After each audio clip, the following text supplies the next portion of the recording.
que cada día estéis llegando aquí para oír los temas que os vengo a presentaros.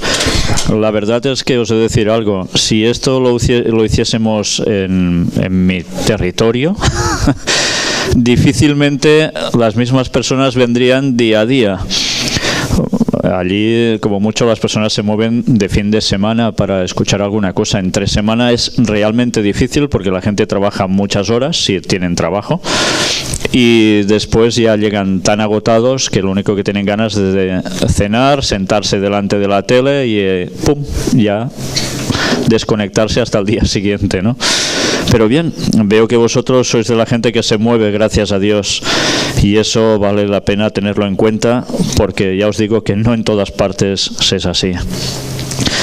La lectura que ha leído nuestro hermano al principio, del capítulo 5 de Santiago, nos está haciendo una referencia, sí, ciertamente a todas las épocas, sobre todo caras a la gente adinerada, que se dedica a seguir acumulando riqueza en vez de distribuirla, ayudar y hacer tantas cosas más necesarias. Y hemos terminado la lectura en el versículo 6, pero me gustaría que después de leer estos 6 versículos leyésemos también los 2 siguientes, versículos 7 y 8. Por tanto, hermanos, tened paciencia hasta la venida del Señor. Mirad cómo el labrador espera el precioso fruto de la tierra, aguardándolo con paciencia hasta que reciba la lluvia temprana y la tardía. Tened también vosotros paciencia y afirmad vuestros corazones, porque la venida del Señor se acerca. Bien, en este contexto vamos a tratar de este tema, que realmente es más concretamente a lo que se estaba queriendo referir la profecía del apóstol Santiago. Él estaba tratando sobre el tema económico. En definitiva, cuando leéis los versículos nos damos cuenta de que hay quejas de los trabajadores hacia los patronos, porque no reciben un salario justo y a veces además terminan mal. Todo esto es conflicto laboral. ¿A partir de qué época han habido conflictos laborales? ¿Esto sucedía en la Edad Media? Bueno, alguien se podía quejar un poco, pero si se quejaba, ¿qué le sucedía? Pues que iba a terminar mal. Los grandes señores feudales con sus grandes terrenos, lo único que hacían era tener siervos, que más que siervos ya eran esclavos, y les quedaba un pequeño margen para ellos, y no te quejes, porque si no, la mano dura iba a actuar. Prácticamente este texto, o estos versículos que hemos leído, tienen una aplicación a partir de cierta época, y es a partir de la Revolución Industrial. Es cuando empiezan a generarse los movimientos, al cabo de un tiempo, sindicales, la agrupación de trabajadores en gremios, y que en consecuencia empiezan a plantar cara también a los propietarios de las empresas que les dan trabajo. En consecuencia a todo esto, empiezan a haber manifestaciones, huelgas, y es cierto que los sindicatos han conseguido grandes beneficios para los trabajadores con el paso del tiempo, pero también han creado situaciones de caos. No sé si sabíais que Elena White trata en profundidad sobre los sindicatos, los gremios laborales. Hay toda una temática que tenemos en las conferencias del Gran Engaño dedicada única y exclusivamente a los sindicatos, donde además podemos demostrar con datos en la mano cómo esas uniones laborales estaban hechas por el mismo Vaticano. Y evidentemente cuando sabemos que la mano negra está detrás, puede aparentar bondades, ayudas, pero detrás se esconde siempre algo más. Pues bien, presentamos datos como incluso sindicatos comunistas, socialistas, en verdad todos habían sido hechos por movimiento católico. Y fue un papa el mismo que lo propició, el que instó a que se hicieran. Todo esto ha servido ciertamente para beneficio de trabajadores, pero a veces para conflictos graves. Y sabéis, Ellen White escribió mucho de qué sucedería al final con toda esta situación. Pero no solo esto, sino que evidentemente esto iba ligado a algo más. Y era un tema crucial que ahora estamos viviendo prácticamente en todo el mundo. Crisis. Con la crisis, automáticamente la confrontación está servida entre los que dan trabajo y los que lo buscan. Os he traído un resumen de una serie de noticias que han acontecido hace relativamente pocos días y va a servir para introducirnos en la cuestión: ¿la crisis se va a solucionar? Hay personas que creen que esta crisis ya se está terminando. Hay personas que creen que la crisis aún tardará un poco, pero después se superará. Y hay personas que no tienen ni idea de qué va a pasar. Nosotros tenemos la segura palabra profética. Y esta sí que no falla. Y nos dice qué va a acontecer en verdad. Pero, ¿sabéis? Vamos a situarnos primero para que veamos cómo realmente esta crisis, que ha sido provocada, y no por lo que nos dicen los medios de comunicación, está hecha premeditadamente para conseguir un objetivo en este mundo. Vamos a adentrarnos, después de ver estas imágenes ya gráficas, porque no solo es crisis, vamos a hablar de crisis y ecumenismo. Y diréis, ¿y qué tiene que ver la crisis con el ecumenismo? Ya sabéis, el ecumenismo, ese movimiento que quiere aglutinar a católicos y protestantes, pero que no solo abarca católicos y protestantes, puede llegar a abarcar todo el resto de creencias de este mundo, unidos. Entramos en el apartado para crisis y aquí tenéis a esta señora que supongo que la conocéis de sobra, dirigente del Fondo Monetario Internacional. La economía de la eurozona puede volver a entrar en recesión si no se hace nada, dice ella. Señal de que ya, al menos, cualquier persona que tenga que ver con este grupo de dirigentes económicos a nivel mundial ya ven que la situación no se arregla y que hay que hacer algo más.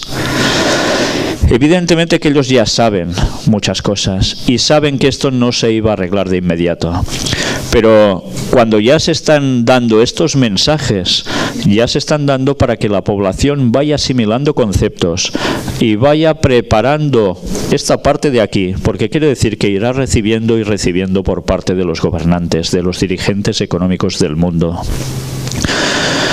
El FMI advierte que la economía global está en peligro y pide acciones más audaces. Cuando se trata de hacer acciones más audaces, puede ser hacer cambios en la economía para que el sistema funcione de nuevo, pero también quiere decir muchas veces que hay que hacer cambios en el salario de las personas, en los horarios laborales y en muchas otras cosas. Las parroquias que dan de comer a los sin techo están desbordadas. ¿Qué está sucediendo? Esto está aconteciendo en distintos lugares. En España es un hecho. Si antes, hace unos años, los comedores para las personas que no tenían dónde ir iban dando servicio, ahora están completamente desbordados. Cuando oís testimonios de personas que están trabajando en esos lugares, te cuentan cómo realmente no dan abasto. Necesitarían estar más gente trabajando para estas personas que están en estas condiciones, recibir más ingresos. ¿Qué quiere decir esto? Que cada vez hay más personas en más mala situación. No son personas que deciden ser vagos o no trabajar y son bohemios. No, no. Son personas que la mayor parte de ellos últimamente tenían hasta sus propios negocios, pero se han ido hundiendo, hundiendo y hundiendo.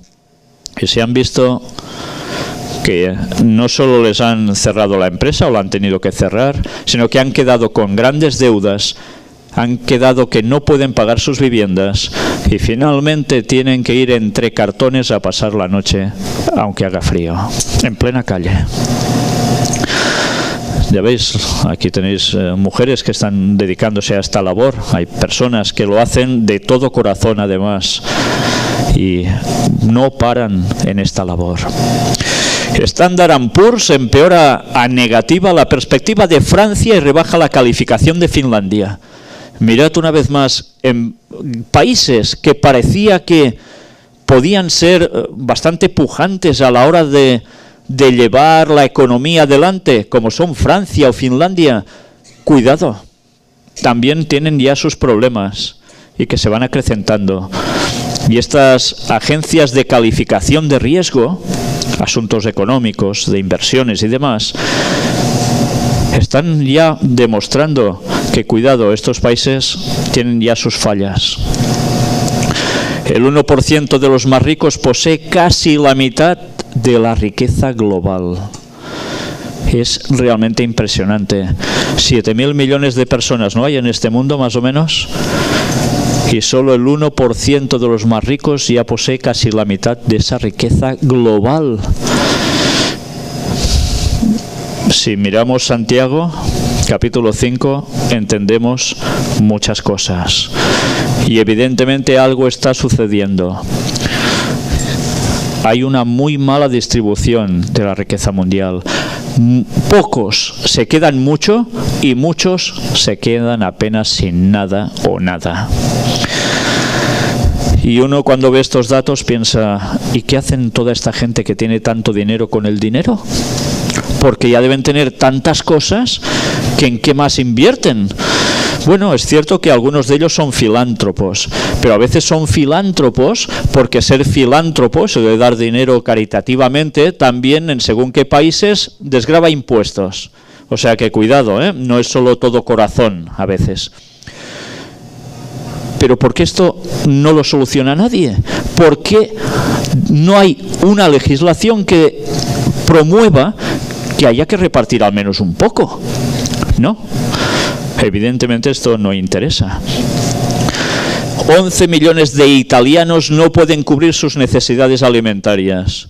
Estamos hablando de un país también de Europa, Italia, con una tradición histórica impresionante. Pues, en fin, ya veis, 11 millones de personas. El 12,3% de los trabajadores españoles por debajo del umbral de la pobreza según Comisiones Obreras, que es un sindicato comunista en España, creado por el Vaticano, por cierto. Ya veis qué cantidades.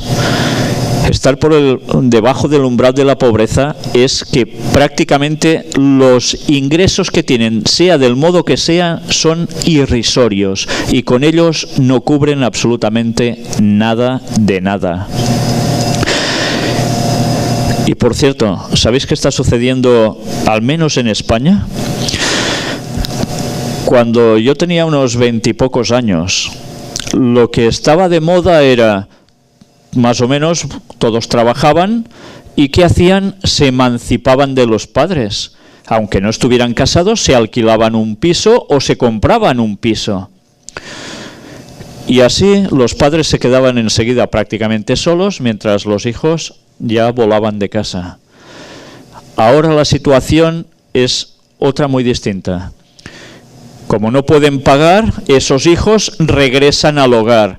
Pero resulta que muchos de esos hijos ya no tienen 20 y pocos años. Tienen quizás 40 y pico, 50 y algo.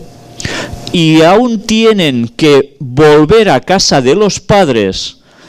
Y además van cargados con su familia, mujer, hijos, y tienen que quedarse a vivir en casa de los padres y viviendo o subsistiendo con la pensión que reciben de jubilación los padres, que precisamente no suelen ser grandes cantidades.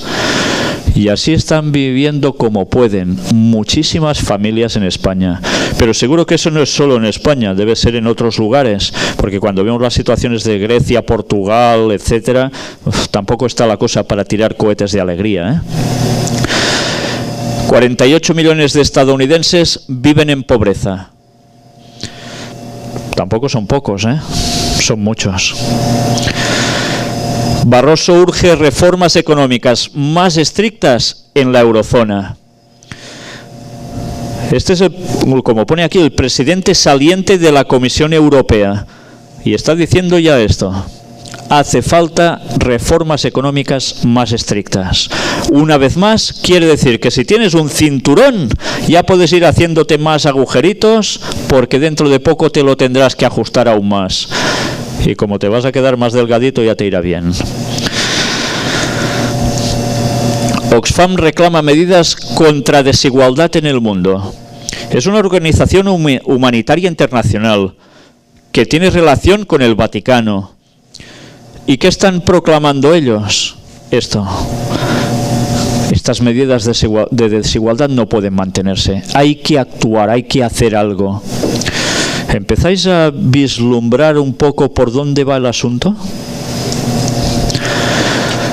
Los 3 españoles más acaudalados duplican en riqueza al 20% de la población más pobre. Y alguno de ellos estuvimos hablando precisamente el sábado, que alguien me preguntaba sobre algún tema futbolístico, ¿eh? El Eurogrupo da por hecho que habrá un tercer rescate para Grecia. ¿Sabéis qué significa cuando se da un rescate por una entidad financiera global a un país? Pues que ese país queda sometido durante mucho tiempo hasta que puede devolver ese dinero, que suele estar cargado de intereses. Y eso tarda. Y en consecuencia quiere decir que ese país va a tener que hacer más reajustes económicos. La población no irá mejor, sino a peor. Y mirad qué sucede en Francia. Agricultores franceses protestan con 100 toneladas de desechos en las calles. Se quejan, están hartos de muchas cosas. ¿A qué recurren? Pues a este tipo de actos. Y todas estas cosas no es que huelan precisamente bien, ¿eh? Pues todo esto lo van dejando en las calles. Esto pasó hace pocos días allí. Y mirad, esto es Bélgica. En Bélgica hay una parte del Parlamento Europeo, de la sede. 14 hospitalizados por violentas protestas antigubernamentales en Bruselas. Antigubernamentales, o sea, grupos de personas, organizados o no, que van, se quejan y no de modos pacíficos. Y si hay que lo hacen de modos pacíficos, siempre hay algunos que después la lían y termina todo pues en batalla campal. A veces las personas que provocan esos conflictos, que son los que empiezan a tirar piedras o a hacer cualquier cosa de esta, son gente que están siendo también pagados para que hagan estas cosas. Eso ha sucedido en más de un lugar. Pero ya veis, volcar hasta coches. Dices, ¿de qué culpa tiene el pobre coche? Y el dueño del coche menos. Pero bien, y después normalmente los seguros del automóvil no suelen sufragarte si te pasa algo así. Pero ya veis cómo las caras de las personas emiten todo menos misericordia y bondad en esos momentos. Se pueden quejar con razón, otra cosa es cómo lo hagan, ¿no? Japón entra en recesión técnica tras 2 trimestres consecutivos de contracción del PIB. El Producto Interior Bruto. Japón, que era una economía que parecía tan floreciente, que iba tan bien, y que esto no es ni Estados Unidos o América en general, ni es Europa, sino que está súper lejos, en Asia, pues ¿qué sucede? Que también van mal. Y no son los únicos, por supuesto. Y mirad ya que dice James Cameron. El mundo está al borde de un nuevo desplome financiero. Claro, cuando ves todas estas expectativas de todos ellos puesta una tras otra, la verdad es que pierde uno la moral casi, ¿eh? Dices, madre mía, la que se viene encima por todos lados, como si fuera poco ya lo que estamos atravesando. Cuando estas personas hablan, están dando mensajes siempre. Y está claro lo que ya están transmitiendo. Y ahora vamos a entrar en el apartado de ecumenismo. Pero quizás conviene destacar antes de entrar aquí, porque hemos estado hablando de crisis primero. Ya sabemos que hay crisis, ¿verdad? Pero a veces no somos conscientes de hasta qué punto puede llegar esa crisis, al menos que quizás nos toque vivirlo en carne. Pero ya vemos que no es una cuestión de una sola familia en un cierto lugar. Esto es generalizado por muchos países. ¿Qué tiene que ver la crisis con el tema que ahora presentamos de ecumenismo? Mirad, había unos planes de la élite, de la cual hemos venido hablando estos días, que indicaban que iban a provocar una crisis. Fui informado que habría una aplicación de 4 fases. 4 fases por la élite de la que hemos hablado, que serían aplicando en un término de años concretos. Ya ha empezado la tercera fase. ¿Sabéis cuándo empezó la primera fase? ¿Recordáis lo que estuvimos viendo en ese juego de cartas que fue un hecho real 6 años después? El ataque a las Torres Gemelas.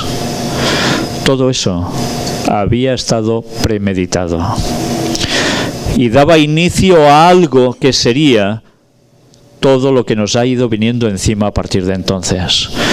Han cumplido 2 etapas de su programa de 4. La tercera etapa va a comenzar ya, prácticamente ya. Y en esa tercera etapa, precisamente, ¿sabéis qué había? La culminación con el chip del que estuvimos hablando. Después ya solo les va a quedar una etapa, la definitiva. Ellos están siguiendo una agenda satánica que van a cumplir. Y Dios nos avisó con anticipación de estas cosas. Pero ¿qué tiene que ver esta crisis con este ecumenismo? Los planes del Vaticano eran provocar esa crisis. Y lo hicieron a la perfección, trabajando a través de las sociedades secretas, bancos ligados a ellos, etcétera, etcétera. Cuando ha interesado, esa crisis se ha manifestado y ha causado los estragos pertinentes. Pero todo esto, ¿por qué se hace? Para que el mundo pida una solución global. La crisis no abarca solo un país, abarca el mundo. Entonces, ¿la solución va a ser solo de un país? Va a ser mundial. ¿Y quién puede ofrecer esa solución? Pues hará falta que la gente se agrupe, se reúna bajo un mismo paraguas. Eso sí, todos bajo una misma ley. Y va a ser el único modo en que esto, digan ellos, puede levantarse. Pero claro, la economía, que es algo que parece que no tiene nada que ver con muchas otras cosas, va vinculado también a religiones. Y hay problemas, hemos visto, por cuestiones de crisis económica, pero hay problemas también por qué otra causa. Podemos hablar de cuestiones de clima, que esto nos afecta a todos, la contaminación. ¿Qué más? ¿Se os ocurre algo? Sí, el calentamiento global que dicen, todas estas cosas. ¿Hay algo más en el cual con lo cual nosotros podamos estar implicados todos? ¿Cómo? Eso vendrá después, sí. Hay algo que es clave. ¿Qué está sucediendo en el mundo actualmente? Sobre todo en una parte de Oriente Medio y en otras partes que tienen que ver con Oriente Medio. Guerras. ¿Guerras entre quién? entre religiones. Teóricamente, lo que nos venden es que son guerras de religiones, confrontación entre el mundo del Islam y los demás. Pues esto debe cortarse de algún modo. Esos planes estaban trazados para que esto aconteciera, levantar ampollas en ambos bandos, y mientras hay guerra en esos países, en los otros que están llevando tropas y dinero para mantener esa guerra, iban a sufrir terrorismo islámico. Mirad cómo esto nos lleva a que hay que propiciar una solución religiosa. Los que no quieran tener esa paz y esa armonía, ese ecumenismo, van a ser, ¿qué? Destruidos.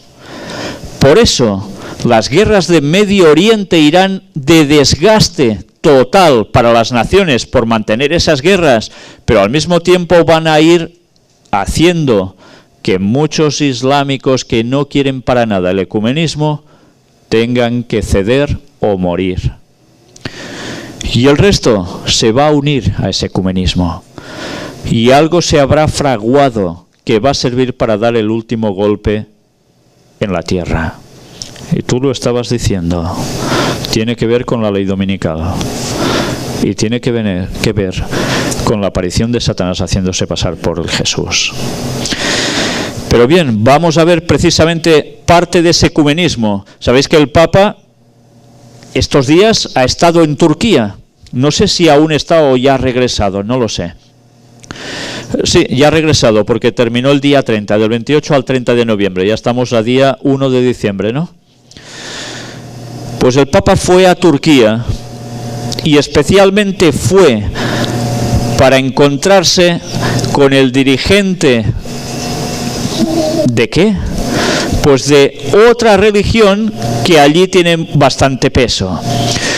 El tema, encontrarse con el patriarcado ecuménico, el Santo Padre Francisco, su Santidad Bartolomeo, comen juntos. Pero no solo fue con esta persona que se encontró, también estuvo con dirigentes de otras religiones. El Papa se está moviendo, no se está quieto, y los ratos que él no pasa viajando para trabajar por sus objetivos ecuménicos, entre otras cosas, los pasan trabajando desde el Vaticano y con todos los peones que tienen en todo el mundo, especialmente los jesuitas, para ir preparando el mundo para su objetivo final. Viendo más del ecumenismo, bien, no os puedo pasar este vídeo porque aquí no nos cogería. Es esta dirección, es más sobre ecumenismo. Pero mirad que también sucedió hace poco. El Papa y Tancred anuncian nueva era en la relación de evangélicos y católicos. Y es una delegación de la Alianza Evangélica Mundial. Esto, que hace unos años era impensable para cualquier persona del mundo protestante, ahora es un continuo. Pero ahora más que nunca se están concentrando en esas reuniones cada vez más intensas. ¿Os imagináis, por ejemplo, a Lutero por aquí? Costaría, de imaginar una situación así. Si estuviera aquí Lutero, seguramente sería para decirle 4 cosas. Pero no sería para estar sentaditos y la mar de felices todos juntos. Pero aún ha habido bastante más cosa. Y que hablen de nueva era, ya nos lo está diciendo todo, Empieza una nueva era. ¿Qué quiere decir eso? Pues que hay un cambio, una transformación. Un 13 con todo lo que implica. El Papa Francisco pide promover la fraternidad entre católicos y evangélicos. Noticias así están saliendo continuamente. Y esto que veis aquí tiene algo que ver con Washington, la Catedral Nacional. Supongo que la conocéis. Pues esa Catedral Nacional es precisamente una catedral ecuménica. Aunque haya un cierto grupo religioso predominante que la lleva, básicamente se dedica a trabajar para el ecumenismo. Y mirad si no qué imágenes. ¿Quién había ido allí? El Dalai Lama. ¿Y el Dalai Lama qué es? Budista, ¿no? Bueno, budista. Cuidado. Trabaja para el Vaticano. Ya lo sabéis, ¿verdad? Si no os lo creéis, pruebas hemos dado. Abajo, coros que van pasando por allí cantando. Personajes de la primera línea política, los conocéis, ¿verdad? Algunos ahora ya son de segunda línea, aparentemente. Mirad quién está oficiando, los símbolos que llevan. Enseguida reconoceréis este tipo de órdenes religiosas. Y mirad qué curioso, no sé qué definirlo, curiosa gárgola, diríamos, que está precisamente puesta en esta catedral. ¿Sabéis qué son las gárgolas? Bien, quizás si hubieses estado por Europa, veríais que las catedrales y iglesias medievales, sobre todo las catedrales, tenían unos desagües. Cuando llovía, el agua tenía que salir por algún lugar. Pues hacían que de las piedras surgiera otra piedra trabajada con formas diversas, que normalmente son formas muy poco agradables de ver. Te podías encontrar dragones, brujas, cosas así. Y por allí sale el agua. Esas son las gárgolas. Pues aquí hicieron la gárgola de Darth Vader, del Star Wars. Y dices, ¿y eso qué hace aquí? El lado oscuro representa. Bueno, pues ya sabemos qué hay detrás de toda esta serie y quién hizo eso. Allí aparece todo. La Iglesia Episcopal de los Estados Unidos, que son los que prácticamente llevan más esa catedral, son una denominación bastante importante. Ya sabéis que ellos, en cierto modo, aquí tenéis su historia, estaban en parte con la Iglesia de Inglaterra hasta la independencia de los Estados Unidos, que es cuando ya quedan como un poco aparte.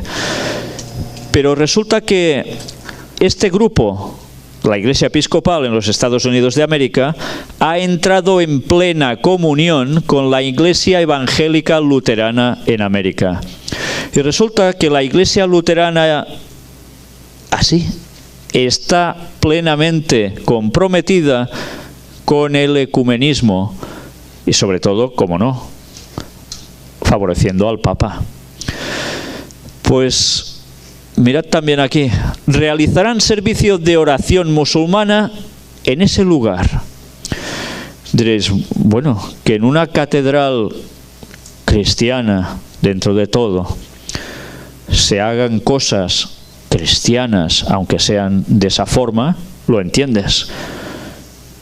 Pero, ¿qué tiene que ver una oración musulmana en ese lugar? Algo no cuadra.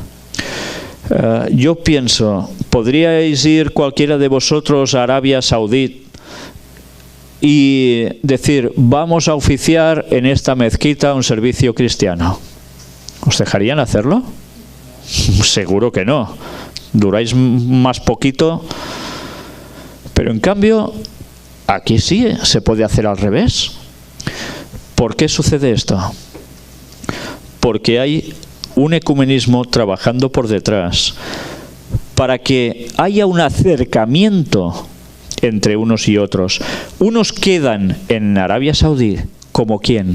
Los fundamentalistas, y por el otro lado quedan los que, bueno, se van a ir juntando. ¿Os dais cuenta cómo ya se está marcando un territorio? Aquí tenéis información general, historia al respecto, que vale la pena conocer porque dan datos muy interesantes que nos demuestran cómo están trabajando, cuáles son sus creencias y dónde van a llevar a mucha parte de sus feligreses. Y la plena comunión con denominaciones cristianas muy variadas. ¿Y qué están haciendo con todo ello? Pues ya os lo podéis imaginar, que no importa de qué religión seas, lo importante es que vas a estar unido todos con todos. La verdad, bueno, va a importar relativamente poco. Lo importante es estar juntos. Y lo curioso es que esas iglesias que están entrando en ese ecumenismo apoyan cosas como esto. La Iglesia Evangélica Luterana elige a su primer obispo abiertamente gay. Bien, ya sabéis que ahora esto es lo que se está poniendo de moda. Como en los días de ¿quién? Noé, Sodoma, Gomorra. Ahora vuelve a ser algo habitual. Pero bien, aquí se van dando más datos al respecto, que cuando os los vais leyendo os quedáis impresionados de qué cantidad de cosas están inmersos ellos, que dices, esto algo raro hay aquí. Todos unidos en el Consejo Mundial de Iglesias, de la cual la Iglesia Adventista no forma parte como miembro activo, pero en cambio está allí de observador. Y yo a veces me sigo preguntando, ¿cómo puede ser con las cosas que se han dicho en ese Consejo Mundial de Iglesias tan fuertes y que parece ser que los que estaban allí de observadores no se habían enterado de nada? Y se pueden enterar los que no están allí sentados todo el día de observadores. Hay algo raro aquí, ¿eh? Hay algo raro. Mirad qué sucedió cuando en esa catedral se estaba oficiando esa oración musulmana, esa primera oración. Una mujer cristiana se levanta mientras... ¿Quién hay de rodillas allí? Muchas mujeres musulmanas.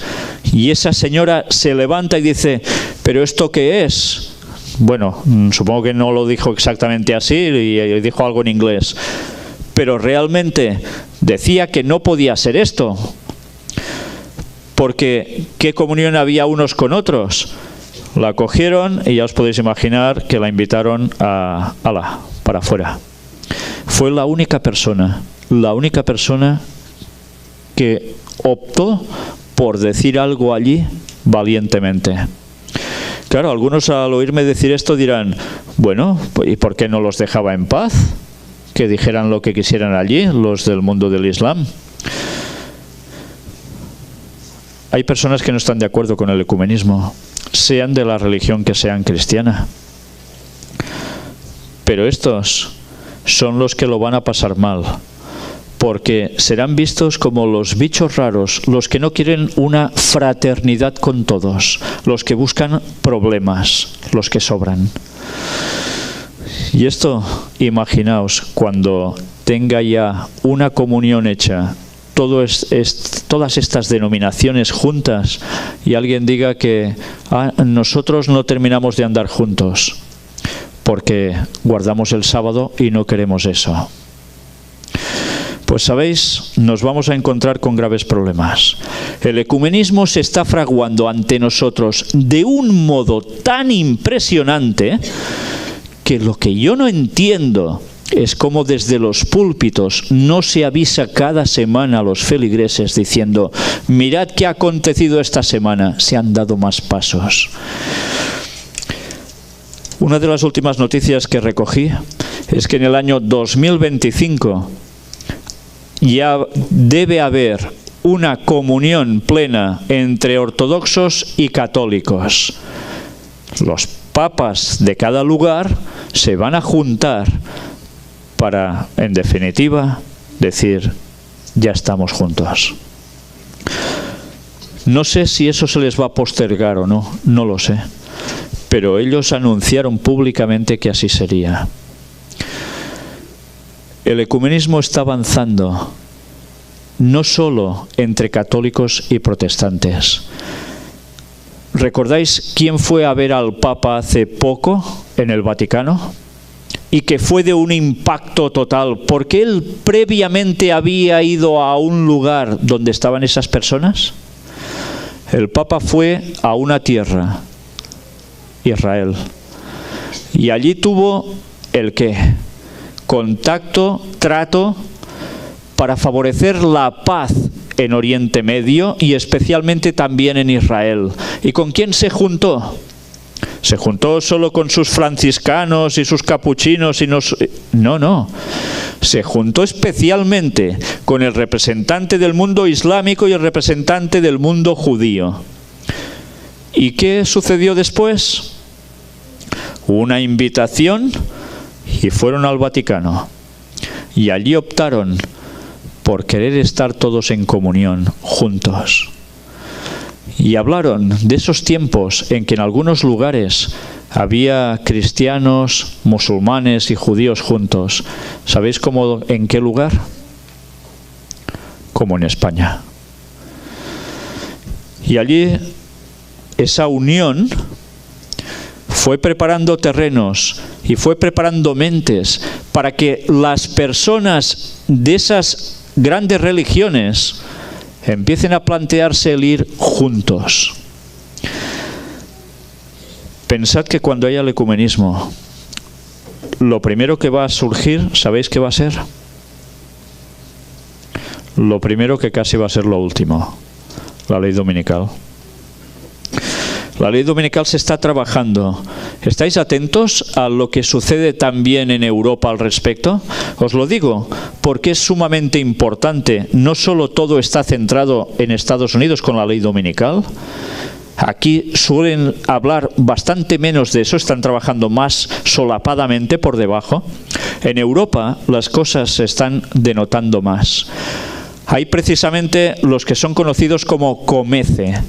COMECE son los obispos de Europa que están trabajando especialmente para unir a muchas religiones distintas, gremios, sindicatos, muchísima gente pidiendo el domingo como día de reposo.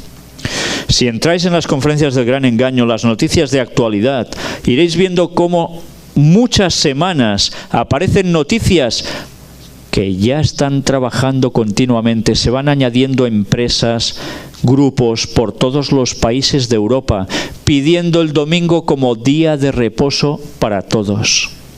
¿Y sabéis bajo qué gran excusa? La gente está mal. La gente trabaja, algunos, y no se ven con su familia. ¿Y qué sucede? Que las familias se rompen. Entonces, eso hay que arreglarlo, porque la sociedad queda afectada. ¿Y cómo se va a arreglar? ¿Sabéis cuál es la propuesta? Hace falta el día de la familia, recuperar el domingo. Y así, las familias se van a ver un día entre ellos. Y tendrán un día, cuidado, porque también se dan datos. No solo será un día para decir, ¡hala, me voy al cine y a pasármelo bien! No. También se habla que va a ser un día para estar juntos. ¿Y sabéis cómo? Congregados, con la Biblia, orando, con velas. Pues debéis saber que todo esto se está fraguando ya. Y muy pronto nos van a ir dando más sorpresas. Y si nosotros no estamos atentos, nos vendrá de repente el golpe y no sabremos por dónde nos viene. Y luego, ¿para quién será el ay? ¿Recordáis este texto bíblico, ¿Para quién será el ay? Pues ojalá no sea para nosotros. ¿Qué hemos de hacer nosotros? Cuando esta situación ya se está preparando de un modo tan claro, deberíamos estar avisando a este mundo que todos estos pasos que se están haciendo, tanto de crisis como de ecumenismo, van a llevarnos dentro de poco a una ley dominical. Vosotros, cuando habláis con las personas, cuando conocéis a alguien y empezáis a darle algo del testimonio del Evangelio, ¿les advertís de lo que viene encima? ¿Les decís que pronto esta situación que ha sido provocada, y podéis tener pruebas, va a llevarnos precisamente a que se imponga una ley para todas las naciones? Haced esto. ¿Sabéis? Cuando nosotros vamos explicando profecía, vamos diciendo los pasos que deben ir aconteciendo. A veces en un principio no nos van a hacer caso. Puede ser. Pensarán, ¡buah! Estos ya se les ha ido la cabeza. Pero cuando va pasando el tiempo y la gente ve que lo que le habéis dicho, empiezan a decir, anda, ¿esto que está aconteciendo, esta noticia? Conocí a alguien que me dijo... ¿Sabéis? He tenido experiencias de personas que con el paso de los años les había perdido el rastro. Pero después he ido volviéndolos a encontrar. Y me han dicho, lo que decías se está cumpliendo. ¿Y sabéis? Si nosotros no hubiésemos dicho las cosas antes, ellos no tendrían la capacidad de comparar con la realidad, la actualidad y decir, eran profecías que se están cumpliendo. De algún lugar salieron. Eso quiere decir que la Biblia es verdad y que yo debo hacer algo para seguir al Señor. No dejéis de predicar con las señales. Podemos saber el retorno de Cristo que está cercano y el año si queréis, pero ¿de qué sirve si no estamos anunciando las señales que son lo que en definitiva van a mostrar a la gente que ese momento se acerca y que es verdad? ¿De qué sirve? No nos centremos solo en que, mira, quizás en tal año, no sé qué. No. Centrémonos en decir a la gente los pasos que se van a ir dando día a día, porque ellos van a verlo y ellos reaccionarán. ¿Sabéis? Hay personas que aún no han dado el paso y no lo van a dar aún, por más que nos gustara a todos nosotros que se diera. Pero todas esas personas que habrán oído el mensaje van a tener un momento de inflexión en sus vidas. Y nosotros debemos orar por las personas que les hemos dado el mensaje, sea hace unas horas o sea hace unos años, para que el Espíritu Santo les haga recordar lo que les dijimos. El problema será para nosotros si no les dijimos lo que deberíamos haberles dicho, porque la sangre de esas personas se nos va a demandar a nosotros. Y si nosotros decimos que amamos al prójimo, ¿no buscaremos decir todo esto para que la gente pueda reaccionar y prepararse? Que ese sea nuestro objetivo y sea nuestra verdad absoluta, para que muchos puedan entregarse al Señor y juntos poder pasar una eternidad ya sin las penurias de aquí. Que Dios nos ayude a ello. Amén.